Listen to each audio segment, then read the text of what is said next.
নমস্কার বন্ধুরা, কেমন আছে? আসলে আমি ভালো আছি। তো আজকে সকালে আমি মিস্ত্রি কাজ চলে এসেছি। এখন বালি ভরাতে যাবো, যে জাল আর ভরটা নিয়ে নিয়েছি।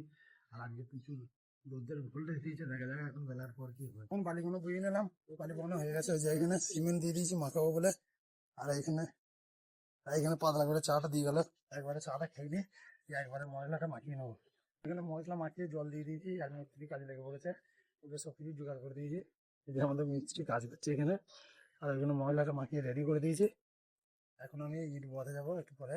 আমাদের আর একটা মিস্ত্রি আছে, আর কি ইট বসাবো। সকাল থেকে কাজ করতে করতে অনেক বেলা হয়ে গেল। তো মিস্ত্রিকে বললাম অনেকটা বেলা হয়ে গেল, চলো খেতে যাবে না? মিস্ত্রি বললো কটা বাজে? আমি বললাম প্রায় 12টা। বললো ঠিক আছে, চো খেয়ে আসি। খেতে তো যেতেই হবে। খেয়ে যাওয়ার পর ওখানে অনেকক্ষণ কাজ করেছি। এখন বাজে প্রায় 4:30।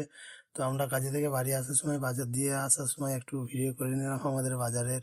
তো আজকে দেখে সবাই হাসছে ক্যামেরা করছি বলে। আজকের মতন আমাদের কাজে ছুটি হলো, বাড়ি চলে এসেছি। বাড়িতে এসে চান টান করে নিয়েছি, এবার রান্না বান্না তো করতেই হবে আমাকে প্রতিদিনকার মতন। তো আজকের মতন ভিডিওটা এখানেই শেষ করছি। ভিডিওটা যদি ভালো লাগে লাইক করবে, কমেন্ট করবে, আর ফেসবুক থেকে দেখলে ফলো করে দেবে, ইউটিউব থেকে দেখলে সাবস্ক্রাইব করে দেবে। দেখা হচ্ছে পরে ভিডিওতে। টাটা।